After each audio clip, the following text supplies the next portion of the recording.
जिस गन्ने से गुड़ इतना काला होता है उसकी चीनी इतनी सफेद कैसे हो गई? केमिकल्स उसमें डाले जाते हैं। और मैं एक चीनी मिल के अधिकारी जो मैनेजर है, मैं उनकी बात आपको बता रहा हूं। उन्होंने कहा कि मुझे लगभग 12 साल हो गए चीनी मिल में काम करते हुए, और जब से मैंने काम करना शुरू कर दिया चीनी मिल में, तभी से मैंने घर में चीनी लाना ही बंद कर दिया। मैं तब से अपने बच्चों को चीनी खिलाता ही नहीं हूं, जबकि नौकरी से सैलरी वहीं से मिलती है, मगर चीनी नहीं। मैंने कहा कि आखिर कौन सी घटना घटी जिसके कारण से आपने ऐसा किया? तो उन्होंने बताया एक छोटी सी घटना कि चीनी मिल में जो ये पानी निकलता है ना, चीनी के बनने के बाद उस प्रोसेसिंग में जो पानी निकलता है, उस पानी में वो सारा केमिकल भी मिक्स रहता है, और उस पानी को चीनी मिल वाले लोग अक्सर एक टंकी में जमा करके रखते हैं। ये सभी चीनी मिल वालों के पास में होता है, आप भी कभी जाएंगे तो आपको भी पता चलेगा। वो टंकी में वो पानी रखा जाता है, लेकिन रोज रोज प्रोसेसिंग हो रहा है, रोज चीनी बन रही है, रोज बहुत सारा पानी आ रहा है, तो आखिर कब तक? एक टंकी की क्षमता है ना, कितने दिनों तक वो टंकी खाली रहेगी? भर जाती है, भरेगी तो फिर क्या करेंगे? खाली करना है। तो क्या किया था चीनी मिल के लोगों ने? सोचा कि छोड़ो ना, अब कहां जाएंगे उसको फेंकने के लिए कहीं दूर, क्योंकि अब उतनी बड़ी टंकी जिसमें हजारों गैलन पानी है, उसके लिए ट्रांसपोर्ट में कितना खर्च आएगा, तो बेहतर होगा रात के अंधेरे में कहीं खेत में डाल देते हैं। क्योंकि जनरली फैक्ट्रियां तो होती हैं ऐसे ही बिराने में, तो कहीं डाल देते किसी खेत में, क्या पता चलेगा पानी है कि चीनी मिल का पानी है, क्या है। तो ये सोचकर मैनेजमेंट वाले लोगों ने रात में ही उस पानी को खेतों में छुड़वा दिया, और नतीजा यह हुआ कि उस खेत की सारी फसल जल गई, मिट्टी बंजर हो गई। और जब किसान पता करने लगा कि आखिर क्या हुआ मेरे खेत में, जब चेकअप कराया वो मिट्टी का, तो पता चला कि इसमें तो चीनी मिल का जो वेस्ट मटेरियल है वो डाला गया है। तब उसको खबर मिली कि हां, किसी स्टाफ ने बताया कि हां, हमारे चीनी मिल से ही पानी डाला गया था आपके खेत में, और पूरी मिट्टी बंजर हो गई।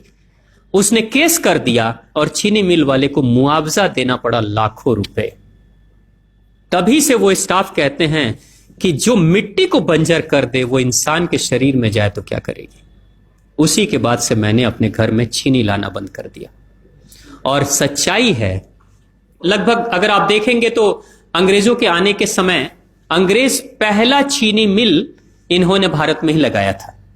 पहला चीनी मिल भारत में ही अंग्रेजों का लगा, और अंग्रेजों ने चीनी की शुरुआत की। भारत के लोग गुड़ खाते थे, चीनी नहीं खाते थे।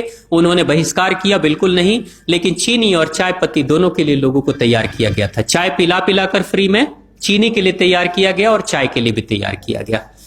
अंग्रेज ने जब से यह शुरू किया है, और पिछले 50 वर्षों से हमारे समाज में चीनी खाने का प्रचलन बहुत तेजी से बढ़ा है, और उसी समय से भारत के लोगों के बच्चों के शरीर में कैल्शियम की कमी होनी शुरू हो गई है। अगर कोई मां, अगर कोई बहन जो गर्भवती हो, गर्भकाल के दौरान अगर चीनी का सेवन अगर कोई बहन कर रही हो, तो चांसेस ज्यादा होते हैं गर्भपात होने के। कोई मां अगर बच्चे के जन्म से पहले 1 साल पहले से ही चीनी छोड़ दे और सामान्य भोजन करे, अपना ही दूध बच्चे को पिलाए, और कम से कम 5 साल तक बच्चे को चीनी ना खिलाए, खुद को चीनी ना खिलाए, उस बच्चे को कभी भी ऑस्टियोपोरोसिस की समस्या नहीं हो सकती। कैल्शियम की कमी उसके शरीर में कभी नहीं होगी।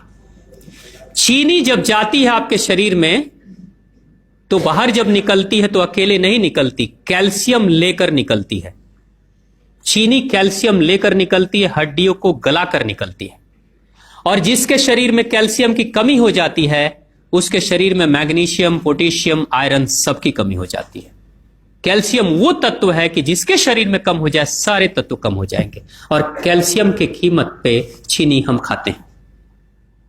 भारत, पाकिस्तान, बांग्लादेश, नेपाल, ऐसे कुछ देशों के अलावा दुनिया के बहुत सारे ऐसे राष्ट्र हैं जहां चीनी का इस्तेमाल ही नहीं होता। आज भी चीनी खाते नहीं, बहुत सारे देश नहीं खाते बिल्कुल।